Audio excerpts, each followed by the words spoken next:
xas olun. Əziz və dəyərli qardaşlar, İmam Buxari rəhməhullah öz Səhih kitabında gözəl bir hədis zikr edir. Hədisdə həqiqətən mühüm məsələ əhatə edir və həmçinin bir çox faydaları var. Bildiyiniz kimi İmam Buxari rəhməhullahın hədis kitabı həm kitablardan, həm də kitabın içindəki bablardan ibarətdir. Və alimlər deyir ki, bu bablar sanki elə bir hökm ihtiva edir, sanki orada elə bir İmam Buxari rəhməhullah hökm verir və sonra isə hökmün altında həm Peyğəmbər sallallahu əleyhi və səlləm sözlərindən və yaxud da sahabə və həmçinindəki ola bilsin ki, tabiinin sözlərini, hətta ola bilər ki, İmam Buxari rəhməhullah öz sözlərini belə gətirir. Bu da onu göstərir ki, İmam Buxari rəhməhullahın fəqih olduğunu göstərir ki, bu yəni ki, hökmü verir və sonra isə onu Peyğəmbər sallallahu əleyhi və səlləm sözləri ilə, sahabəni və tabiinin sözləri ilə izah edir, aydınlaşdırır. Demək, hədis belədir. Dəbu xavful mu'min min ən yəhbətə əmələhu və huvə la yəşuru. Deməli, hədis belə başlayır ki, deyir, müminin özü də bilmədən əməlinin batil olmasından qorxması. Yəni, sanki burada hökm verir bəli İmam Buxari rəhməhullah ki, demək, aydın oldu ki, hər bir müminin özü də bilmədən hər hansı bir əməli nə ola bilər? Batil ola bilər. Və sonra davam edir. Və qalə İbrahim Teymiyyu mə ərabdu qavli alə əməli illə xəşitu ən əkunə mükəzzibən. Və buyurur ki, İbrahim Teymiyyu tabinlərdəndir, məşhur tabinlərdəndir və o Küfə alimlərindəndir, mühəddisdir, fəqihdir. Və o bir çox sahabələri görüb və çox elmli və zuhd əhli olub. O buyurur ki, onun gözəl bir sözü var, bu söz çox məşhurdur. Bizcə İmam Buxari rəhməhullah bu söz gətirir və buyurur ki, mən həmişə deyir, sözümlə əməlimin qarşı gəldiyi zaman və onların sözümün əməlimin yalanlamasından qorxmuşam. Və qorxmuşam ki, sözümlə əməlim zid gəlsin, qarşı-qarşıya gəlir, daha da görüşdüyü zaman sözün və əməlin bir-birini təsdiqləməsin. Ben bundan həmişə qorxmuşam. Və sonra buyurur ki, Qal İbn-i Muleykə Ədraktu sələsinə min əshəbi nəbiyyi sallallahu aleyhi və səlləm. Kulluhum yəxafun nifaqə alə nəfsihi. Mə minhum əhədun yəqulu innəhu alə imani Cibrilə və Mikeylə. Sonra buyurur ki, İbn-i Mulekət həmçinin tabinlərdən, tabinin böyüklərindəndir. O, deməli, Məkkədə yaşayan tabinlərdəndir, böyük alimdir, mühəddisdir. Onun dərs aldığı sahabələr isə həmçinin Ayşə anamız olub, Allah'ın razı olsun. Əbu Hüreyrədən dərs alıb, Abdullah ibn Məsuddan həmçinin dərs alıb, elm öyrənib və böyük tabinlərdən sayılır. İbn-i Mulekət deyir ki, mən de sahabələrdən 30 nəfərimlə de yetişdim, onlarla görüşdüm. Onların hər biri deyir, özünün nifaqa düşməsindən qorxarlar deyir. Qəlblərində nifaqın yaranmasından həmişə qorxarlar ki, onlar nifaqa düşsünlər. Onlar həmişə ehtiyat ediblər. Deməli, bir dəfə Hind şəhərində, deməli, Cübeyr ibn Nüfeyr, anladım, tabinlərdəndir. Cübeyr ibn Nüfeyr deyir ki, demək, mən Hims şəhərinə getdim, vilayətinə daha doğrusu. Hims vilayətində də Əbu Dardanın deyir, evi var idi. O evdə həmçinin özünə məscid düzəlmişdi, məscidi var idi. Və gəldim onun evinə, gördüm ki, məscidində Əbu Darda namaz qılır. Və namaz qılır və o təşəhhüdə çatanda təşəhhüdə başladı çoxlu dualar eləməyə, Allahdan bağışlama dilənməyə və həmçinin nifaqdan Allaha sığındı. Çoxlu dualar etdi və nifaqdan Allaha sığındı. Namazı bitirəndən sonra isə Cübeyr ibn Nüfeyr deyir ki, mən Əbu Darda dedim ki, ey Əbu Darda, sənin nifaqın nə əlaqəsi? Sən ara, nifaq ara. Yəni ki, Əbu Darda hamımız bildiyimiz kimi məşhur sahabədir.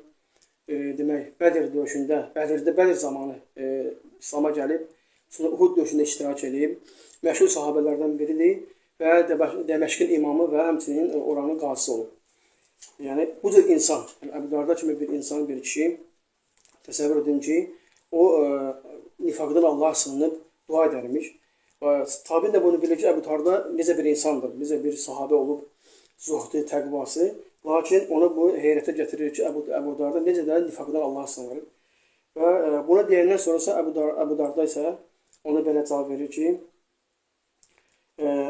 deyir ki, Allahın 3 dəfədir Allah məni bağışlar. Sonrası deyir ki, kim Allahın bəlasından əmində ola bilər ki? Allah and olsun ki, bir saatın içində deyir, insan deyir, Allah insanı imtihana çəkər, sınağa çəkər və o dinindən çıxmış sayılır. Bu da onu göstərir ki, sahabələr hətta belə nifaqa düşməkdən qorxmuşlar. Çox təhlükəli bir məsələdir nifaqa düşmək. Və bunun üçün də hər bir sahabə, necə ki, gəldiyi kimi, İbn-i Mələkə deyir ki, 30 sahabələ qarşılaşdı və onlardan hər biri nifaqa düşməkdən, münafiqlikdən qorxardılar. Həmçinin sahabələrdən, Rəşidi xəlifələrindən Ömər ibn Xattab, Allah'ın razı olsun, Allah bütün sahabələrdən razı olsun. Yəni bildiyimiz kimi Peyğəmbərdən sonra, sallallahu aleyhi və səlləmdən sonra yer üzündə bütün Peyğəmbərlər çıxmaq şərəfli, ən şərəfli, ən fəzilətli insan kimdir? Əbu Bəkirdir və ondan sonra Ömər ibn Xattabdır. Allah onlardan razı olsun. Bu cür kişi hətta nifaqdan qorxardı və nə dedi Hüzeyfə ibn Yəməmə? Ey Hüzeyfə, Hüzeyfədə sirrin sahibi deyirlər. Sirrin sahibi niyə görə? Çünki Hüzeyfə ibn Yəməmə həmən münafiqlərin adı onun dəftərində idi. O qeyd edirdi. Peyğəmbərimiz sallallahu əleyhi və səlləm ona deyirdi münafiqlərin adlarını. Deyir ki, ey Hüzeyfə, gör orada mənim adım var yoxsa yox. Hüzeyfə isə deyir ki, xeyr, sənin orada adın yoxdur. Yəni, baxı gör ki, indi Ömər ibn Xattab kimi bir kişi nifaqdan qorxub. Yəni, bu da onu göstərir ki, mümin əgər nifaqdan qorxmazsa, münafiq olmadan qorxmazsa, demək, bu böyük bir təhlükədir. Böyük bir təhlükədir. Demək, sonra davam edir ki, mə minhum əhədun yəqulu innəhu alə imani Cibrilə və Mikailə. Və buyurur ki, onların heç biri, yəni sahabələrin heç biri belə bir söz işlədməyib ki, deməyib ki, mənim imanım Cəbrailin və Mikailin imanı kimidir və biz nifaqdan salamatıq. Heç bir sahabə bu söz deməyib. Hədisin bu yeri nəyə göstərir? Hədisin bu yeri onu göstərir ki, murcilər rəddədir. Murcilər rəddədir ki, bəli, heç kəs deyə bilməz ki, mən əməl etmədən belə la ilahə illallah kəlməsini desə, mənə kifayət edər. Mənim imanım Cəbrail kimidir, Mikail kimidir və yaxud da ki, Əbu Bəkir kimi mənim imanım var. Heç kim deyə bilməz. Bu da məsələnin hədisin bu yeri də demək murciələrə rəddədir. Əməlsiz iman olmaz. Biz hamımız bildiyimiz kimi murciələrin qulatları var. Nəinki la ilahə illallah demək, hətta deyirlər ki, bəziləri var, onlar cəhmilərdir və kəramilərdir. Cəhmilər deyir ki, dillə demək kifayət edir. Kərəmilər isə hətta qəlbə bilmək belə kifayət edir ki, insan bilsə ki, müsəlmandır, yəni kifayət edir. Dilinə deməsə də belə nədir? O müsəlman sayılır. Onun imanının heç bir şey azalmaz. Onun imanı Cəbrailin və Mikailin imanı kimidir. Bu da yəni bu yerdə dediyimiz kimi, hədisin bu yerdə nədir? Rəddiyədir. Həm də onu deyək ki, əziz qardaşlar, bu hədis deməli nədir? Əsərdir. Çünki əvvəldə dediyim kimi İbrahim Teymiyyə tabindir və onun sözləridir. Və sonra isə və yüzqəru anil Həsəni. Həsən el-Bəsri. Deyir ki, Həsən el-Bəsridən zikr olunur ki, buyurur ki, mə xafəhu illə mu'minun və əminəhu illə münafiq. Buyurur ki, Həsən el-Bəsri buyurur ki, deyir ki, belə zikr olunur ki, Həsən el-Bəsri belə deyir ki, Allahdan ancaq mömin qorxar, münafiq isə əmində olar. Bu nə deməkdir? Yəni, bu o deməkdir ki, nifaqdan qorxmağın, münafiqdən qorxmağın əlaməti, imanın əlaməti, müminin əlaməti nədir? Nifaqdan qorxmaqdır. O deməkdir. Yəni, mümin Allahdan qorxur ki, onda nifaq olsun, lakin münafiq isə heç qorxmur Allahdan. Yəni, günahları çox kiçik bir şey görürsən ki, onun üzərində bir hünni, bir qarışqanı gördüyü kimi günahları elə, dağ boyda olan günahları elə görür. Və bu da onu göstərir ki, demək, imanın əlamətləri nədir insanda? Nifaqdan qorxmaq, münafiq olmaqdan qorxmaqdır. Və sonra isə buyurur ki, وَلَا آمِنَهُ dedik bunu. Sonra buyurur ki, وَمَا يُحْزَرُ مِنَ الْأَسْرَارِ عَلَى النِّفَاقِ وَالْإِعْسِيَانِ مِنْ غَيْرِ تَوْبَةِ لِقَوْلِ اللّٰهِ تَعَالَى وَلَمْ يُسِرُّوا عَلَى مَا فَعَلُوا وَهُمْ يَعْلَمُونَ. Sonra ayeti getirir və buyurur ki, tövbə etmədən günahlarda və nifaqda israr etmək nədir? Ondan həzər edilməlidir, çəkinməlidir. Bu nə deməkdir? Yəni, insan hər hansı bir günah etdiyi zaman dərhal tövbə etməyə çalışmalıdır. Allahdan istiğfar diləməlidir. Bu da onu göstərir ki, insan elədiyi günahlarda israrlı olmamalı və ya dərhal da tövbə etməyə, istiğfar etməyə can atmalıdır. Necə Allah Teala ayədə buyurur ki, onlar bilə-bilə, Ali İmran surasında Allah Teala buyurur ki, onlar bilə-bilə etdiklərinə görə israr etməzlər. Yəni, onlar bilə-bilə etdiyi günahlara görə israr etməzlər. Etdiyi günahlardan sonra nə edirlər? İstiğfar edirlər Allahdan. Allah'a tövbə edirlər. Və həmçinin də etdiyi günahlardan sonra yaxşı əməllər edərlər, sədaqə verərlər, ibadətlərini çoxaldarlar ki, nə etsinlər? Allah onları bağışlasın və qəlblərində nifaq demək yaranmasın. Nifaq yaranmasın. Ona görə də əziz qardaşlar, nifaqdan qorunmaq çox vacib bir məsələdir. Hər bir müsəlmanın, möminə üzərinə düşən odur ki, özü-özlüyündə öz əməlindən, ibadətlərindən razı qalmasın. Çünki insan müəyyən müddətdən sonra, müəyyən müddət ibadət etdikdən sonra, müəyyən müddət elm öyrəndikdən sonra istər-istəmə insanda bir ucub yaranır. Özündən razılıq əlaməti yaranmağa başlayır. Elə bilir ki, həqiqətən də deməli, etdiyi ibadətlərə görə, əməllərə görə insanlardan üstünlüyü var. Yəni bir ucub gəlir də. Ucub nə deməkdir? Ucub yəni insanın tam riya demək deyil, lakin insanın sanki Allahdan ehtiyacının azalmasını hiss etməsi deməkdir. Bunu da insan, bir mümin özündə, bir müsəlman bunu özünü hiss edərsə, dərhal Allah tövbə etməlidir. Bilməlidir ki, həqiqətən də insanın bütün hallarda Allaha ehtiyacı var. Əgər sən hansı bir halda bu vərddə gəlib çıxmısansa, ibadətlərdə öndəsənsə, zühdə, təqvada və yaxud da ki, elmdə müəyyən bir yol getmisənsə, bunun əsas, yəni sənin üçün edən, yəni ki, səni müvəffəq edən kimdir? Allah Subhanahu taala. Əgər belə olmazsa, insan əlbəttə ki, həlak olar. Ancaq bu dediyimiz kimi, hədis həqiqətən mühüm bir məsələdir. Yəni, o deməkdir ki, insan, çünki bəzi hallarda, hətta bidət əhli, bəzən də məsələn, əl-əxüsdə xavariclər görürsən ki, xavariclər, əl-əxüsü bu hisslər daha çox yaranır. Onlar müəyyən müddət ibadət etdikdən sonra özlərini insanlardan üstün tuturlar. Necə ki, hələ bu, demək, hələ Həzrət Əli ibn Əbu Talib, Allah'ına razı olsun, onun dövründə də baş verir. Çünki Peyğəmbərimiz nə deyir sallallahu əleyhi və səlləm?